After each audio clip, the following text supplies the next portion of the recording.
ನಮಸ್ಕಾರ ಗೆಳೆಯರೆ, ಸೆಲ್ಫಿ ಕ್ಲಾಸಸ್ಗೆ ಸ್ವಾಗತ. ನಾನು ನಾಗರಾಜ್. ಬನ್ನಿ ಗೆಳೆಯರೆ, ಇವತ್ತಿನ ಕ್ಲಾಸ್ನ ಸ್ಟಾರ್ಟ್ ಮಾಡೋಣ.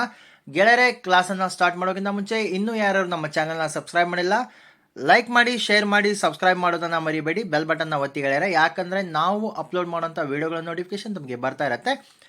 ಅದೇ ರೀತಿ ಈ ಹಿಂದೆ ಕೂಡ ನಾವು ವಿಡಿಯೋಗಳನ್ನು ಅಪ್ಲೋಡ್ ಮಾಡಿದ್ದೀವಿ. ಅಪ್ಲೋಡ್ ಮಾಡಿರೋ ವಿಡಿಯೋಗಳ ಲಿಂಕ್ಗಳನ್ನು ಕೆಳಗಡೆ ಡಿಸ್ಕ್ರಿಪ್ಷನ್ ಬಾಕ್ಸಲ್ಲಿ ಕೊಟ್ಟಿದ್ದೀನಿ, ನೋಡಿ ಚೆಕ್ ಮಾಡ್ಕೊಳ್ಳಿ. ಬನ್ನಿ ಹಾಗಾದರೆ ಕ್ಲಾಸ್ ಸ್ಟಾರ್ಟ್ ಮಾಡೋಣ. ಗೆಳೆಯರೆ, ಕಂಪ್ಯೂಟರ್ ಸಾಕ್ಷರತೆ ಭಾಗ 6 ಗೆಳೆಯರೆ, ಕರೆಕ್ಷನ್ ಆಗಿದೆ, ಕರೆಕ್ಷನ್ ಮಾಡ್ಕೊಳ್ಳಿ. ಭಾಗ 5 ಅಲ್ಲ, ಭಾಗ 6. ಯಾಕಂದರೆ ಭಾಗ 5 ಆಲ್ರೆಡಿ ನಾವು ಅಪ್ಲೋಡ್ ಮಾಡಿದ್ದೀವಿ ಈ ಹಿಂದೆ. ಸೊ ಕಂಪ್ಯೂಟರ್ ಸಾಕ್ಷರತೆ ಭಾಗ 6 ಗೆಳೆಯರೆ. ಪ್ರಶ್ನೆ 1, ಕಾಂತೀಯ ಪಟ್ಟಿಗಳು ಈ ಕೆಳಗಿನ ರೀತಿಯ ದತ್ತಾಂಶವನ್ನು ಸಂಗ್ರಹಿಸಲು ಉತ್ತಮ ಮಾಧ್ಯಮವಾಗಿದೆ. ಕಾಂತೀಯ ಪಟ್ಟಿಗಳು ಅಂದರೆ ಮ್ಯಾಗ್ನೆಟಿಕ್ ಸ್ಟ್ರಿಪ್ಸ್ ಅಂತಾರೆ. ಮ್ಯಾಗ್ನೆಟಿಕ್ ಸ್ಟ್ರಿಪ್ಸ್ ಯಾವುದಕ್ಕಂತಾರೆ ಅಂದರೆ, ಒಂದು 8 ರಿಂದ 10 ವರ್ಷದ ಹಿಂದೆ ಟೇಪ್ಗಳು ಕ್ಯಾಸೆಟ್ಗಳು ಬರ್ತಾ ಇತ್ತಲ್ಲ. ಸೊ ಆ ಕ್ಯಾಸೆಟ್ಗಳಲ್ಲಿ ಏನು ರೀಲ್ ಇರುತ್ತೆ ಅದಕ್ಕೆ ಮ್ಯಾಗ್ನೆಟಿಕ್ ಸ್ಟ್ರಿಪ್ ಅಂತ ಕರೀತಾರೆ.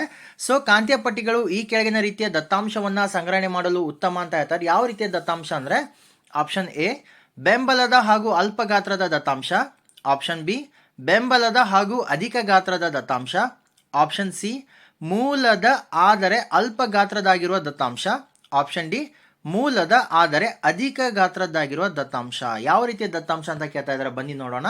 ಪ್ರಶ್ನೆ 1ರ ಸರಿಯಾದ ಉತ್ತರ ಆಪ್ಷನ್ ಎ ಬೆಂಬಲದ ಅಂದರೆ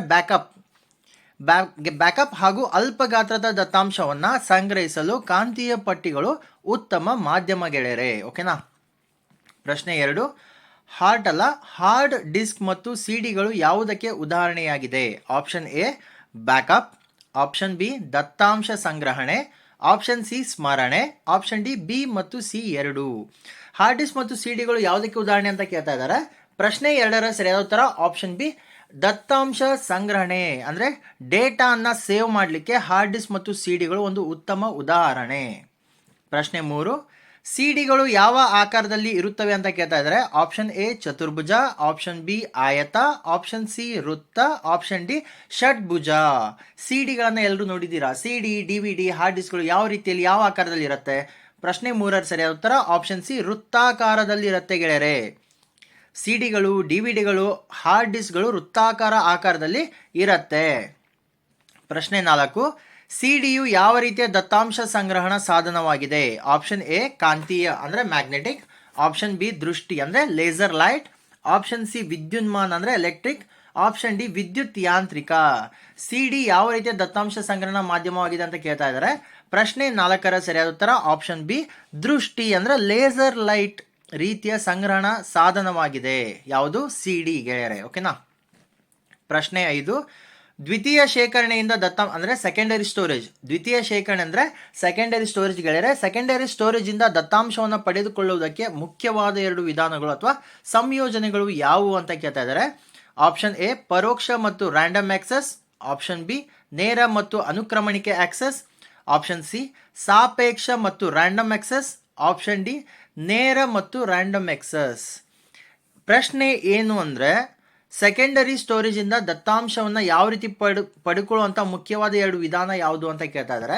ಪ್ರಶ್ನೆ 5ರ ಸರಿಯಾದ ಉತ್ತರ ಆಪ್ಷನ್ ಎ ಪರೋಕ್ಷವಾಗಿ ಪಡ್ಕೋಬಹುದು ಮತ್ತು ರ್ಯಾಂಡಮ್ ಆಕ್ಸೆಸ್ ಮುಖಾಂತರ ಪಡ್ಕೋಬಹುದು ಗೆಳೆಯರೆ. ಓಕೆನಾ. ಪ್ರಶ್ನೆ 6, ಪ್ರತಿದಿನದ ವ್ಯವಹಾರಗಳಿಗೆ ಒಂದು ಶಾಶ್ವತ ದತ್ತಾಂಶ ದಾಖಲಾತಿಯನ್ನು ಮಾಡಲು ಆದರ್ಶ ಮೀಡಿಯಂ ಯಾವುದು. Option A WORM, option B CDR, option C CDRW, option D DVD. ಪ್ರತಿದಿನದ ವ್ಯವಹಾರಗಳಿಗೆ ಒಂದು ಶಾಶ್ವತ ದತ್ತಾಂಶ ದಾಖಲಾತಿಯನ್ನು ಕೇಳ್ತಾ ಇದ್ದಾರೆ. ಸೊ ಯಾವುದು ಒಂದು ಶಾಶ್ವತ ದತ್ತಾಂಶ ದಾಖಲಾತಿ ಆದರ್ಶ ಮೀಡಿಯಂ ಅಂತ ಕೇಳ್ತಾ ಇದ್ದಾರೆ. ಪ್ರಶ್ನೆ 6ರ ಸರಿಯಾದ ಉತ್ತರ ಆಪ್ಷನ್ ಎ WORM ಗಳಿಗೆ. ಪ್ರತಿದಿನದ ವ್ಯವಹಾರಗಳಿಗೆ ಒಂದು ಶಾಶ್ವತ ದತ್ತಾಂಶ ದಾಖಲಾತಿ ಮಾಡುವಂಥ ವಿಧಾನ ಯಾವುದು? WORM ಅಂದರೆ right once read many time. Right ಒಂದು ಸಾರಿ ಬರೆದು 10 ಸಾರಿ ಓದಬಹುದು. ಓಕೆನಾ. ಪ್ರಶ್ನೆ 7, ಪುನಃ ಬಳಸಬಹುದಾದ ದೃಷ್ಟಿ ಸಾಧನಗಳಿಗೆ ಏನೆಂದು ಕರೆಯುವರು. Option A CD, option B DVD, option C ROM, option D RW. ಪುನಃ ಬಳಸಬಹುದಾದ, ಒಂದ್ಸಾರಿ ಬಳಸಿ ಆದ್ಮೇಲೆ ಮತ್ತೊಂದು ಸಾರಿ ಬಳಸಬಹುದಾದ ಸಾಧನಗಳಿಗೆ ಏನಂತ ಕರೀತಾರೆ ಅಂತ ಹೇಳ್ತಾ ಇದ್ದಾರೆ.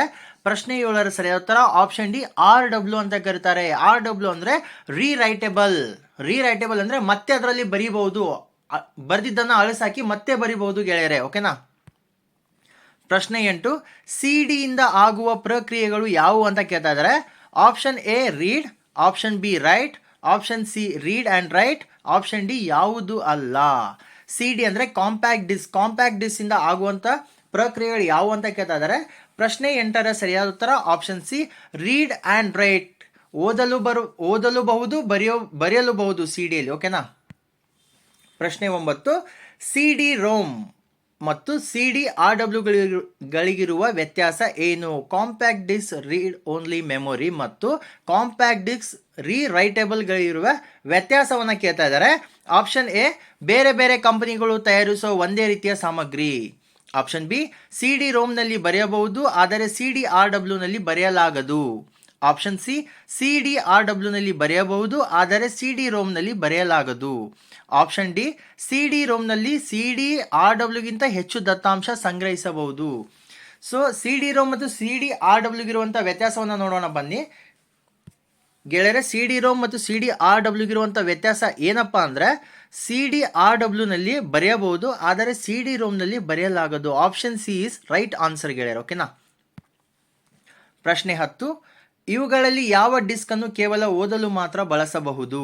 Option A DVD R, option B DVD ROM, option C DVD RW, option D CD R. ಏನು ಕೇಳ್ತಾ ಇದ್ದಾರೆ ಪ್ರಶ್ನೆ ಅಂದರೆ ಇವುಗಳಲ್ಲಿ ಯಾವ ಡಿಸ್ಕನ್ನು ಕೇವಲ ಓದಲು ಮಾತ್ರ ಬಳಸ್ಬೋದು ಅಂತ ಹೇಳ್ತಾ ಇದ್ದಾರೆ. ಪ್ರಶ್ನೆ 10ರ ಸರಿಯಾದ ಉತ್ತರ ಆಪ್ಷನ್ ಬಿ DVD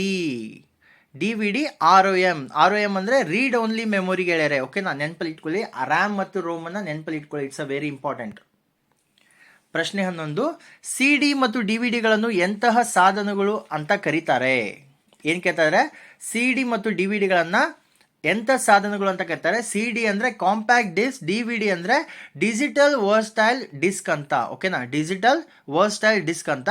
ಯಾವ ರೀತಿಯ ಸಾಧನ ಅಂತ ಇದ್ರೆ option A input, option B output, option C software, option D input R output. ಪ್ರಶ್ನೆ 11ರ ಸರಿಯಾದ ಉತ್ತರ option D input R output ಗೆಳೆಯರೆ. ಯಾಕಂದರೆ ಇದರಲ್ಲಿ ನಾವು ಸೇವ್ ಕೂಡ ಮಾಡ್ಬೋದು, ಇದರಿಂದ ಮಾಹಿತಿ ತಗೊಳ್ಳಬಹುದು. ಓಕೆನಾ. ಇದಕ್ಕೆ ಮಾಹಿತಿಯನ್ನು ಕೊಡಲೂಬಹುದು, ಇದರಿಂದ ಮಾಹಿತಿ ತಗೊಳ್ಳಬಹುದು. ಅದಕ್ಕೆ ಇನ್ಪುಟ್ ಆ್ಯಂಡ್ ಔಟ್ಪುಟ್ ಸಾಧನಗಳು ಅಂತ ಕರೀತಾರೆ. ಯಾವುದನ್ನು? CD ಆ್ಯಂಡ್ DVDಗಳನ್ನು. ಪ್ರಶ್ನೆ 12, ಡ್ಯಾಶ್ ಇದು ಒಂದಾದ ನಂತರ ಒಂದು ಮಾಹಿತಿ ಓದುವ ಸಾಧನದ ಉದಾಹರಣೆ. Option A hard disk, option B floppy disk, option C ಕಾಂತೀಯ ಟೇಪ್, ಆಪ್ಷನ್ ಡಿ ಯಾವುದು ಅಲ್ಲ.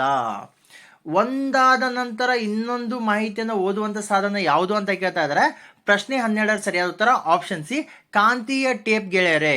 ಓಕೆನಾ. ಕಾಂತೀಯ ಟೇಪ್ ಅಂದರೆ ಮ್ಯಾಗ್ನೆಟಿಕ್ ಟೇಪ್. ಏನು ನಾವು ಟೇಪ್ ರಿಕಾರ್ಡ್ಗಳಲ್ಲಿ ಬಳಸುವಂಥ ಟೇಪ್ ಇರುತ್ತೆ, ಅದರಲ್ಲಿ ಏನು ರೀಲ್ ಇರುತ್ತಲ್ಲ, ಅದು ಒಂದಾದ ನಂತರ ಒಂದು ಪ್ಲೇ ಆಗತ್ತೆ ಹೊರತು ಡೈರೆಕ್ಟಾಗಿ ನೀವು ನೆಕ್ಸ್ಟ್ ಬಟನ್ಗೆ ಹೋದರೆ ಪ್ಲೇ ಆಗಲ್ಲ. CD DVDಗಳಲ್ಲಿ ನೆಕ್ಸ್ಟ್ ನೀವು ಏನು ಬೇಕಾದರೂ ಚಾಯ್ಸ್ ಮಾಡಿ ನೀವು ಪ್ಲೇಯನ್ನು ಮಾಡ್ಬೋದು. ಬಟ್ ಕಾಂತೀಯ ಟೇಪ್, ಮ್ಯಾಗ್ನೆಟಿಕ್ ಟೇಪ್ಗಳಲ್ಲಿ ಒಂದಾದ ನಂತರ ಇನ್ನೊಂದು ಪ್ಲೇ ಆಗುತ್ತೆ, ಡೈರೆಕ್ಟಾಗಿ 4ನೇ 5ನೇದು ಪ್ಲೇ ಆಗಲ್ಲ. ಓಕೆನಾ. ಸೊ ಮ್ಯಾಗ್ನೆಟಿಕ್ ಟೇಪ್ ಅಂದರೆ ಧ್ವನಿ ಸುರುಳಿ ಅಂತ ಕರೀತಾರೆ ಕನ್ನಡದಲ್ಲಿ. ಪ್ರಶ್ನೆ 13, ಫ್ಲಾಪಿ ಡಿಸ್ಕ್ ಇದು ಒಂದು ಡ್ಯಾಶ್ನ ಉದಾಹರಣೆ. Option A RAM, option B ROM, option C primary memory, option D secondary memory. Floppy disk ಯಾವುದಕ್ಕೆ ಉದಾಹರಣೆ ಅಂತ ಕೇಳ್ತಾ ಇದ್ದಾರೆ. ಪ್ರಶ್ನೆ 13ರ ಸರಿಯಾದ ಉತ್ತರ ಆಪ್ಷನ್ ಡಿ ಸೆಕೆಂಡರಿ ಮೆಮೊರಿಗೆ ಉದಾಹರಣೆ ಗೆಳೆಯರೆ ಫ್ಲಾಪಿ ಡಿಸ್ಕ್. ಓಕೆನಾ. ಪ್ರಶ್ನೆ 14, ಸ್ಮರಣೆ ಮತ್ತು ಸಂಗ್ರಹಣೆಯ ವ್ಯತ್ಯಾಸವೇನೆಂದರೆ ಸ್ಮರಣೆಯು ಡ್ಯಾಶ್ ಮತ್ತು ಸಂಗ್ರಹಣೆಯು ಡ್ಯಾಶ್ ಆಗಿರುವುದು. ಈ ಡ್ಯಾಶ್ ಡ್ಯಾಶ್ ಅನ್ನೋದನ್ನು ತುಂಬಬೇಕು ಕೆಳಗಡೆ. ಆಪ್ಷನ್ ಎ ತಾತ್ಕಾಲಿಕ ಮತ್ತು ಶಾಶ್ವತ, ಆಪ್ಷನ್ ಬಿ ಶಾಶ್ವತ ಅಥವಾ ತಾತ್ಕಾಲಿಕ, ಆಪ್ಷನ್ ಸಿ ನಿಧಾನ ಅಥವಾ ಶೀಘ್ರ, ಆಪ್ಷನ್ ಡಿ ನಿಧಾನ ಮತ್ತು ಶಾಶ್ವತ. ಯಾವುದು ಅಂತ ಕೇಳ್ತಾ ಇದ್ದಾರೆ. ಪ್ರಶ್ನೆ 14ರ ಸರಿಯಾದ ಉತ್ತರ ಆಪ್ಷನ್ ಎ ತಾತ್ಕಾಲಿಕ ಮತ್ತು ಶಾಶ್ವತ. ಸ್ಮರಣೆ, ಮೆಮೊರಿ ಮತ್ತು ಸ್ಟೋರೇಜ್ ವ್ಯತ್ಯಾಸವೇನೆಂದರೆ ಸ್ಮರಣೆಯು ತಾತ್ಕಾಲಿಕ, ಮೆಮೊರಿ ಬಂದ್ಬಿಟ್ಟು ತಾತ್ಕಾಲಿಕ ಸಂಗ್ರಹಣೆ ತಾತ್ಕಾಲಿಕ ಆಗಿರುತ್ತೆ. ಓಕೆ. ಮತ್ತು ಸಂಗ್ರಹಣೆ ಸ್ಟೋರೇಜ್ ಏನಿರುತ್ತೆ ಅದು ಶಾಶ್ವತ ಆಗಿರುತ್ತೆ. ಮೆಮೊರಿ ಬಂದ್ಬಿಟ್ಟು ತಾತ್ಕಾಲಿಕ, ಸ್ಟೋರೇಜ್ ಬಂದ್ಬಿಟ್ಟು ಶಾಶ್ವತ ಆಗಿರುತ್ತೆ. ನೆನಪಲ್ಲಿ ಇಟ್ಕೊಳ್ಳಿ. ಪ್ರಶ್ನೆ 15, ಇವುಗಳಲ್ಲಿ ಯಾವುದನ್ನು ಪ್ರಾಥಮಿಕ ಸಂಗ್ರಹಣಾ ಸಾಧನವಾಗಿ ಬಳಸಲಾಗುತ್ತದೆ? ಆಪ್ಷನ್ ಎ ಕಾಂತೀಯ ಪಟ್ಟಿ, option B P ROM, option C floppy disk, option D RAM. ಯಾವುದನ್ನ ಪ್ರಾಥಮಿಕ ಸಂಗ್ರಹಣ, ಫಸ್ಟ್ ಅಂದರೆ ಪ್ರೈಮರಿ ಸ್ಟೋರೇಜ್ ಡಿವೈಸ್ ಆಗಿ ಬಳಸಲಾಗುತ್ತೆ ಅಂತ ಕೇಳ್ತಾ ಇದ್ದಾರೆ. ಪ್ರಶ್ನೆ 15ರ ಸರಿಯಾದ ಉತ್ತರ ಆಪ್ಷನ್ ಡಿ ರ್ಯಾಮ್. ಗೆಳೆಯರ ರ್ಯಾಮ್ ಅನ್ನ ಪ್ರೈಮರಿ ಸ್ಟೋರೇಜ್ ಸಾಧನವಾಗಿ ಬಳಸಲಾಗತ್ತೆ. ರ್ಯಾಮ್ ಅಂದ್ರೆ ರ್ಯಾಂಡಮ್ ಆಕ್ಸೆಸ್ ಮೆಮೊರಿ, ನೆನಪಲ್ಲಿ ಇಟ್ಕೊಳ್ಳಿ. ಪ್ರಶ್ನೆ 16, ಕಂಪ್ಯೂಟರ್ನ ಕಾರ್ಯಾಚರಣೆಗೆ ಸಂಬಂಧಿಸಿದಂತೆ ಈ ಕೆಳಗಿನವುಗಳಲ್ಲಿ ಸರಿಯಾದ ವಿಸ್ತೃತ ರೂಪವನ್ನು ಕಂಡುಹಿಡಿಯಿರಿ. Option A random access memory, option B read only memory, option C A and B, option D none of the above. ಸರಿಯಾದ ವಿಸ್ತೃತ ರೂಪವನ್ನು ಕಂಡುಹಿಡ್ರಿ ಅಂತ ಹೇಳ್ತಾ ಇದ್ದಾರೆ. ಪ್ರಶ್ನೆ 16 ಸರಿಯಾದ ಉತ್ತರ option C A and B ಎರಡೂ ಸರಿ. ಯಾಕಂದ್ರೆ ಎ ನಲ್ಲಿ ರ್ಯಾಮ್ ಅಂದ್ರೆ ರ್ಯಾಂಡಮ್ ಆಕ್ಸೆಸ್ ಮೆಮೊರಿ, ಬಿ ನಲ್ಲಿ ರೋಮ್ ಅಂದ್ರೆ ರೀಡ್ ಓನ್ಲಿ ಮೆಮೊರಿ, ಎರಡೂ ಸರಿಯಾಗಿದೆ. ಪ್ರಶ್ನೆ 17, ಬ್ಯಾಕಪ್ ಎಂದರೇನು? ಆಪ್ಷನ್ ಎ ಜಾಲಕ್ಕೆ ಹೆಚ್ಚು ಮಾಹಿತಿಯನ್ನು ಸೇರಿಸುವುದಾಗಿದೆ, ಬಿ ಆಪ್ಷನ್ ಬಿ ಜಾಲದಿಂದ ಹೆಚ್ಚು ಮಾಹಿತಿಯನ್ನು ತೆಗೆದುಕೊಳ್ಳುವುದಾಗಿದೆ, ಆಪ್ಷನ್ ಸಿ ಹೊಸ ದತ್ತಾಂಶದಲ್ಲಿಯ ಹಳೆಯ ಮಾಹಿತಿಯನ್ನು ಪ್ರತ್ಯೇಕಿಸುವುದಾಗಿದೆ, ಆಪ್ಷನ್ ಡಿ ದತ್ತಾಂಶವನ್ನ ಸ್ಮರಣಾಂಗದಲ್ಲಿ ಸಂಗ್ರಹಿಸುವುದಾಗಿದೆ. ಬ್ಯಾಕಪ್ ಅಂದ್ರೆ ಏನು ಅಂತ ಕೇಳ್ತಾ ಇದ್ರೆ ಗೆಳೆಯರ ತಮ್ಗೆಲ್ಲ ಗೊತ್ತಿದೆ, ಫೋನಲ್ಲಿ ಇರೋದು ಬ್ಯಾಕಪ್ ಮಾಡಬೇಕು, ಬ್ಯಾಕಪ್ ಅಲ್ಲಿ ಇಡಬೇಕು, ಬ್ಯಾಕಪ್ ಅಲ್ಲಿ ಇಡಬೇಕು ಅಂತ ಇದ್ರ. ಬ್ಯಾಕಪ್ ಅಂದ್ರೆ ಏನು ಅಂದ್ರೆ ಜಾಲಕ್ಕೆ ಹೆಚ್ಚು ಮಾಹಿತಿಯನ್ನ ಸೇರಿಸೋದಾಗಿದೆ. ಗೂಗಲ್ ಸ್ಟೋರ್ ಇದೆ, ನಮ್ದು ಗೂಗಲ್ ಫೋಟೋಸ್ ಇದೆ. ಸೊ ಗೂಗಲ್ ಫೋಟೋಸ್ಗಳಲ್ಲಿ ಅಥವಾ ಏನು ನಿಮ್ಮ ಮೊಬೈಲ್ ಕಂಪ್ನಿ ಇರುತ್ತೆ, ಆ ಕಂಪ್ನಿಗಳ ಒಂದು ಸ್ಟೋರೇಜ್ ಇರುತ್ತೆ. ಆ ಸ್ಟೋರೇಜ್ ಅಲ್ಲಿ ತಮ್ಮ ಫೋಟೋಗಳನ್ನ ವಿಡಿಯೋಗಳನ್ನ ಬ್ಯಾಕಪ್ ಅಲ್ಲಿ ಇಡ್ತೀರಾ. ಬ್ಯಾಕಪ್ ಅಂದ್ರೆ ಏನು ಅಂದ್ರೆ ಜಾಲತಾಣದಲ್ಲಿ ಅಂದ್ರೆ ಏನು ಕ್ಲೌಡ್ಸ್ ಇರತ್ತಲ್ಲ, ಕ್ಲೌಡ್ಸ್ ಅಲ್ಲಿ ನಿಮ್ಮ ಮಾಹಿತಿಗಳನ್ನು ಹೆಚ್ಚಾಗಿ ಸೇರಿಸುವುದಕ್ಕೆ ಬ್ಯಾಕಪ್ ಅಂತ ಕರಿತೀವಿ. ಓಕೆನಾ. ಪ್ರಶ್ನೆ 18, ವಿದ್ಯುತ್ ಗುಂಡಿಯನ್ನು ಬಂದ್ ಮಾಡಿದ ನಂತರವೂ ಉಳಿದಿರುವ ದತ್ತಾಂಶಕ್ಕೆ ಏನೆಂದು ಕರೆಯುವರು? ವಿದ್ಯುತ್ ಗುಂಡಿ ಅಂದ್ರೆ ಸ್ವಿಚ್. ಎಲೆಕ್ಟ್ರಿಕ್ ಸ್ವಿಚ್ ಆಫ್ ಮಾಡಿದ ಮೇಲೇನು ಏನು ಕಂಪ್ಯೂಟರ್ನಲ್ಲಿ ಉಳಿದಿರತ್ತೆ ಡೇಟಾ, ಅದಕ್ಕೆ ಏನಂತ ಕರೀತಾರೆ ಅಂತ ಕೇಳ್ತಾ ಇದ್ದಾರೆ. ಆಪ್ಷನ್ ಎ ತಾತ್ಕಾಲಿಕ ಸ್ಮರಣೆ, ಆಪ್ಷನ್ ಬಿ ಶಾಶ್ವತ ಸ್ಮರಣೆ, ಆಪ್ಷನ್ ಸಿ ಕ್ರಮಾನುಗತ ಸ್ಮರಣೆ, ಆಪ್ಷನ್ ಡಿ ನೇರ ಸ್ಮರಣೆ. ಪ್ರಶ್ನೆ 18ರ ಸರಿಯಾದ ಉತ್ತರ ಆಪ್ಷನ್ ಬಿ ಶಾಶ್ವತ ಸ್ಮರಣೆ. ಪರ್ಮನೆಂಟ್ ಸ್ಟೋರೇಜ್ ಅಂತ ಕರಿತೀವಿ. ನಾವೇನು ಸೇವ್ ಮಾಡಿರ್ತೀವಿ ಕಂಪ್ಯೂಟರ್ನಲ್ಲಿ, ಸೇವ್ ಮಾಡಿರುವಂಥದ್ದು ಪರ್ಮನೆಂಟ್ ಸ್ಟೋರೇಜ್. ಸೇವ್ ಮಾಡದೆ ಕಂಪ್ಯೂಟರ್ ಆಫ್ ಆದ ತಕ್ಷಣ ಎರೇಸ್ ಆಗೋದು ಅದು ಟೆಂಪರರಿ ಸ್ಟೋರೇಜ್. ಓಕೆನಾ. ಪ್ರಶ್ನೆ 19, ಇವುಗಳಲ್ಲಿ ಗಣಕಯಂತ್ರದ ಸ್ಮರಣಾಂಗ ಯಾವುದು ಅಂತ ಕೇಳ್ತಾ ಇದ್ದಾರೆ. Option A RAM, option B DSL, option C USB, option D LAN, local area network, LAN. ಓಕೆನಾ. ಪ್ರಶ್ನೆ 19ರ ಸರಿಯಾದ ಉತ್ತರ ಆಪ್ಷನ್ ಸಿ USB. ಗೆಳೆಯರೆ ಇವುಗಳಲ್ಲಿ ಕೊಟ್ಟಿರುವಂಥ ಆಪ್ಷನ್ಗಳಲ್ಲಿ ಸ್ಮರಣಾಂಗ ಯಾವುದು ಅಂತ ಕೇಳ್ತಾ ಇದ್ದಾರೆ. ಕೊಟ್ಟಿರುವಂಥ ಆಪ್ಷನ್ಗಳ ಸ್ಮರಣಾಂಗ ಬಂದ್ಬಿಟ್ಟು ಆಪ್ಷನ್ ಸಿ USB ಆಗಿರುತ್ತೆ. USB ಅಂದ್ರೆ ಯೂನಿವರ್ಸಲ್ ಸೀರಿಯಲ್ ಬಸ್ ಅಂತ. ಪ್ರಶ್ನೆ 20, ಕಟ್ ಮತ್ತು ಪೇಸ್ಟ್ ಮಾಡುವಾಗ ದತ್ತಾಂಶವು ತಾತ್ಕಾಲಿಕವಾಗಿ ಎಲ್ಲಿ ಸಂಗ್ರಹವಾಗಿರುತ್ತದೆ? Option A ROM, option B hard drive, option C diskette, option D dashboard. ಗೆಳೆಯರೆ ಒಂದು ಪೇಜನ್ನು ಸೆಲೆಕ್ಟ್ ಮಾಡಿರ್ತೀರಾ, ಅದನ್ನು ಕಟ್ ಮಾಡ್ತೀರಾ. ಪೇಜ್ ಅಂದರೆ ವರ್ಡ್ಗಳನ್ನು ಸೆಲೆಕ್ಟ್ ಮಾಡಿರ್ತೀರಾ, ಅದನ್ನು ಕಟ್ ಮಾಡ್ತೀರಾ. ಕಟ್ ಮತ್ತು ಪೇಸ್ಟ್ ಮಾಡುವಾಗ ಏನೋ ಒಂದು ಗ್ಯಾಪ್ ಉಳಿಯುತ್ತೆ. ಆ ಗ್ಯಾಪ್ನಲ್ಲಿರುವಂಥ ಡೇಟಾ ಎಲ್ಲಿ ಸೇವ್ ಆಗುತ್ತೆ ಅಂತ ಕೇಳ್ತಾ ಇದ್ದಾರೆ. ಪ್ರಶ್ನೆ 20ರ ಸರಿಯಾದ ಉತ್ತರ ಆಪ್ಷನ್ ಎ ರೋಮ್ನಲ್ಲಿ ಸಂಗ್ರಹ ಆಗಿರುತ್ತೆ, ಸ್ಟೋರ್ ಆಗಿರುತ್ತೆ. ಕಟ್ ಮಾಡಿದ್ಮೇಲೆ ಆ ದತ್ತಾಂಶ ರೋಮ್ನಲ್ಲಿ ಅಂದರೆ ರೀಡ್ ಓನ್ಲಿ ಮೆಮೊರಿಯಲ್ಲಿ ಸ್ಟೋರ್ ಆಗಿರುತ್ತೆ. ಪೇಸ್ಟ್ ಮಾಡಿದ ತಕ್ಷಣ ಯಾವ ಫೈಲಲ್ಲಿ ನೀವು ಪೇಸ್ಟ್ ಮಾಡಿರ್ತೀರ ಅಲ್ಲಿ ದತ್ತಾಂಶ ಹೋಗುತ್ತೆ. ಪ್ರಶ್ನೆ 21, ಇವುಗಳಲ್ಲಿ ಪ್ರಾಥಮಿಕ ಸ್ಮರಣೆ ಯಾವುದು? Option A RAM, option B ROM, option C ಸ್ಮರಣಾಂಗ, ಆಪ್ಷನ್ ಡಿ ಯಾವುದು ಅಲ್ಲ. ಪ್ರಾಥಮಿಕ ಸ್ಮರಣೆ ಅಂದರೆ primary storage, primary memory, storage ಅಲ್ಲ, ಪ್ರೈಮರಿ ಮೆಮೊರಿ ಯಾವುದು ಅಂತ ಕೇಳ್ತಾ ಇದ್ದಾರೆ. ಪ್ರಶ್ನೆ 21ರ ಸರಿಯಾದ ಉತ್ತರ ಆಪ್ಷನ್ ಡಿ ಯಾವುದು ಅಲ್ಲ ಗೆಳೆಯರೆ.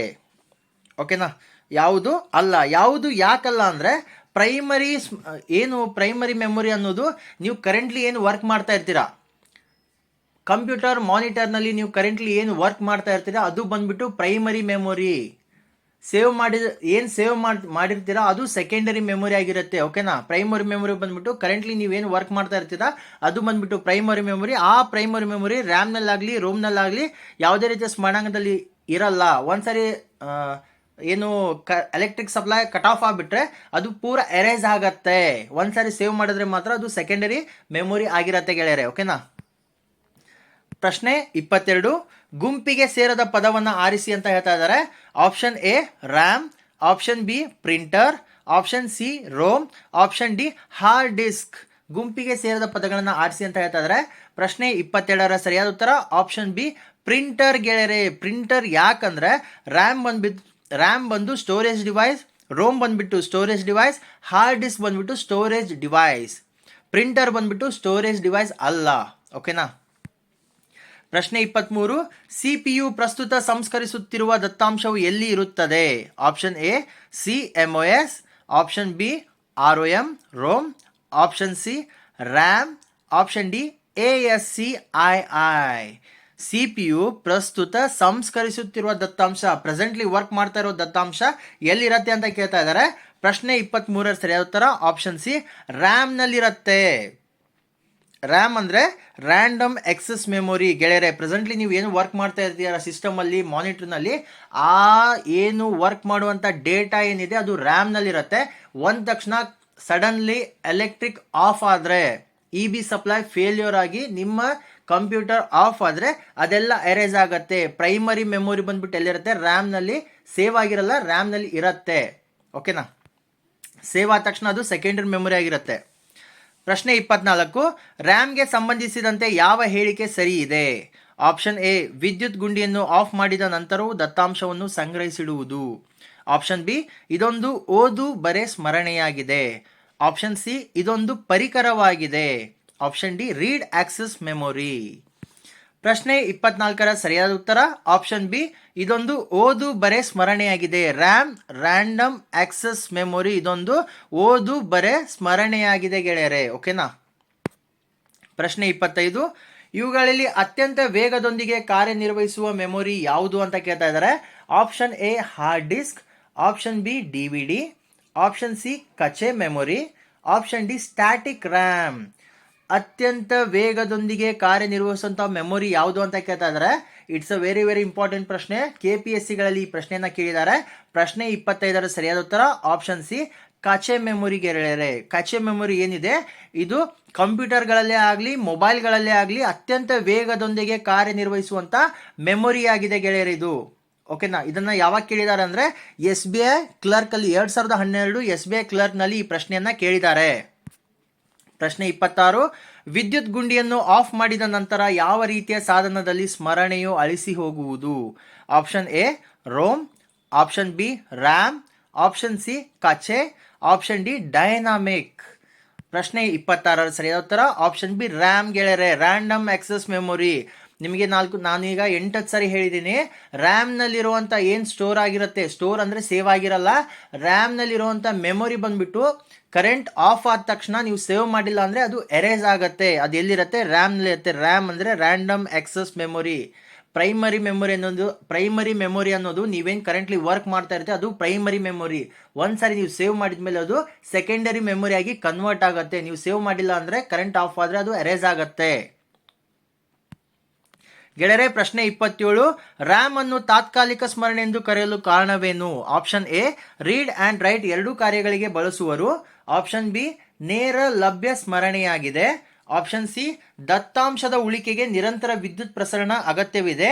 ಆಪ್ಷನ್ ಡಿ ನಿರಂತರ ವಿದ್ಯುತ್ ಪ್ರಸರಣ ಅಗತ್ಯವಿಲ್ಲ.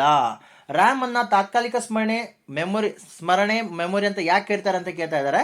ಪ್ರಶ್ನೆ 27ರ ಸರಿಯಾದ ಉತ್ತರ ಆಪ್ಷನ್ ಸಿ ದತ್ತಾಂಶದ ಉಳಿಕೆಗೆ ನಿರಂತರ ವಿದ್ಯುತ್ ಪ್ರಸರಣದ ಅಗತ್ಯವಿದೆ. ನಿರಂತರ ವಿದ್ಯುತ್ ಪ್ರಸರಣ ಆಗಿಲ್ಲ, ವಿದ್ಯುತ್ ಪ್ರಸರಣ ಕಟ್ ಆಫ್ ಆಗಿದೆ ಅಂದರೆ ರ್ಯಾಮ್ನಲ್ಲಿರುವಂಥ ಏನು ಮೆಮೊರಿ ಇದೆ ಅದು ಪೂರ ಎರೇಸ್ ಆಗತ್ತೆ. ಓಕೆನಾ. ಪ್ರಶ್ನೆ 28, ಪದೇ ಪದೇ ಬಳಸಬಹುದಾದ ಆಪ್ಟಿಕಲ್ ಸಂಗ್ರಹಣಾ ಸಾಧನೆಗಳಿಗೆ ಏನೆಂದು ಸಂಕೇತಿಸುವರು? Option A CD, option B RW, option C DVD, option D ROM. ಏನಂತ ಕರೀತಾರೆ? ಪದೇ ಪದೇ ಬಳಸಬಹುದು ಅಂತ ಒಂದು ಆಪ್ಟಿಕಲ್ ಸಂಗ್ರಹಣಾ ಸಾಧನಕ್ಕೆ ಏನಂತ ಕರೀತಾರೆ ಅಂದರೆ ಆಪ್ಷನ್ ಬಿ RW ಅಂತ ಕರೀತಾರೆ. RW ಅಂದರೆ ರೀರೈಟೇಬಲ್. ಕಾಂಪ್ಯಾಕ್ಟ್ ಡಿಸ್ಕ್ಗಳನ್ನು ರೀರೈಟೇಬಲ್ ಮಾಡಬಹುದು, ಅದಕ್ಕೆ RW ಅಂತ ಕರೀತಾರೆ. ಪ್ರಶ್ನೆ 29, ಪೆನ್ ಡ್ರೈವ್ ಎಂದು ಕರೆಯುವುದು? ಆಪ್ಷನ್ ಎ ಕಾರಿನಲ್ಲಿ ಕುಳಿತು ಡ್ರೈವ್ ಮಾಡುತ್ತಿರುವಾಗ ಬರುವಂತಹ ಪೆನ್. ಆಪ್ಷನ್ ಬಿ ಕಂಪ್ಯೂಟರ್ನಲ್ಲಿ ಉಪಯೋಗಿಸುವ ಹಾರ್ಡ್ವೇರ್. ಆಪ್ಷನ್ ಸಿ ಕ್ಯಾಲಿಫೋರ್ನಿಯಾದಲ್ಲಿರುವ ಒಂದು ರಸ್ತೆ. ಆಪ್ಷನ್ ಡಿ ಇದಾವುದು ಅಲ್ಲ. ಪೆನ್ ಡ್ರೈವ್ ಅಂತ ಯಾವುದಕ್ಕೆ ಕರೀತಾರೆ ಅಂತ ಕೇಳ್ತಾ ಇದ್ದಾರೆ. ಪ್ರಶ್ನೆ 29ರ ಸರಿಯಾದ ಉತ್ತರ ಆಪ್ಷನ್ ಬಿ ಕಂಪ್ಯೂಟರ್ನಲ್ಲಿ ಉಪಯೋಗಿಸುವಂಥ ಒಂದು ಹಾರ್ಡ್ವೇರ್ಗೆ ಪೆನ್ ಡ್ರೈವ್ ಅಂತ ಕರೀತಾರೆ ಗೆಳೆಯರೆ. ಓಕೆ. ಗೆಳೆಯರೆ, ಇವತ್ತಿನ ನಮ್ಮ ಈ ಕ್ಲಾಸ್ನ ಕೊನೆ ಮತ್ತು ಅಂತಿಮ ಪ್ರಶ್ನೆ 30. ಯಾವುದು ಸಂಗ್ರಹಣ ಸಾಧನಕ್ಕೆ ಉದಾಹರಣೆಯಾಗಿಲ್ಲ? Option A CD, option B floppy, option C hard disk, option D RAM. ಯಾವುದು ಸಂಗ್ರಹಣ ಸಾಧನಕ್ಕೆ ಉದಾಹರಣೆಯಾಗಿಲ್ಲ ಅಂತ ಹೇಳ್ತಾ ಇದ್ದಾರೆ. ಪ್ರಶ್ನೆ 30ರ ಸರಿಯಾದ ಉತ್ತರ ಆಪ್ಷನ್ ಡಿ ರ್ಯಾಮ್. ಗೆಳೆಯರೆ, ರ್ಯಾಂಡಮ್ ಆಕ್ಸೆಸ್ ಮೆಮೊರಿ ಸಂಗ್ರಹಣ ಸಾಧನಕ್ಕೆ ಉದಾಹರಣೆ ಇಲ್ಲ. ಯಾಕಂದ್ರೆ ಇದರಲ್ಲಿ ಸಂಗ್ರಹ ಮಾಡಕ್ ಬರಲ್ಲ. ನೀವು ಕರೆಂಟ್ಲಿ ಏನು ವರ್ಕ್ ಮಾಡ್ತಾ ಇರ್ತೀರ ಅದು ಮಾತ್ರ ಇದರಲ್ಲಿ ಮೆಮೊರಿ ಆಗಿರುತ್ತೆ, ಆದರೆ ಸಂಗ್ರಹ ಆಗಿರಲ್ಲ. ಒಂದ್ಸಾರಿ ಕರೆಂಟ್ ಸ್ವಿಚ್ ಆಫ್ ಆದರೆ ಇದರಲ್ಲಿರುವಂಥ ಮೆಮೊರಿ ಎಲ್ಲ ಎರೇಸ್ ಆಗತ್ತೆ ಗೆಳೆಯರೆ. ಓಕೆನಾ ಗೆಳೆಯರೆ, ನಮ್ಮ ವಿಡಿಯೋಗಳು ತಮಗೆ ಇಷ್ಟವಾದಲ್ಲಿ ಲೈಕ್ ಮಾಡಿ, ಶೇರ್ ಮಾಡಿ, ಸಬ್ಸ್ಕ್ರೈಬ್ ಮಾಡೋದನ್ನ ಮರಿಬೇಡಿ. ಬೆಲ್ ಬಟನ್ನ ಒತ್ತಿ ಗೆಳೆಯರೆ, ಯಾಕಂದರೆ ನಾವು ಅಪ್ಲೋಡ್ ಮಾಡುವಂಥ ವಿಡಿಯೋಗಳ ನೋಟಿಫಿಕೇಶನ್ ತಮಗೆ ಬರ್ತಾ ಇರುತ್ತೆ. ಅದೇ ರೀತಿ ನಾವು ತಿಳಿಸ್ಕೊಟ್ಟಂಥ ಮಾಹಿತಿಗಳ ಬಗ್ಗೆ ಅಥವಾ ನಮ್ಮ ಕ್ಲಾಸ್ಗಳ ಬಗ್ಗೆ ಏನಾದರೂ ಅಭಿಪ್ರಾಯಗಳು ಅಥವಾ ಕಮೆಂಟ್ಗಳಿದ್ದಲ್ಲಿ ದಯವಿಟ್ಟು ಕಮೆಂಟ್ ಸೆಕ್ಷನಲ್ಲಿ ಕಮೆಂಟ್ ಮಾಡಿ. ನಾವು ನಿಮ್ಮ ಕಮೆಂಟ್ಗಳನ್ನು ನೋಡ್ತೀವಿ ಗೆಳೆಯರೆ. ಮತ್ತೆ ನಾವು ಮುಂದಿನ ಕ್ಲಾಸಲ್ಲಿ ಭೇಟಿಯಾಗೋಣ. ಧನ್ಯವಾದಗಳು ಗೆಳೆಯರೆ.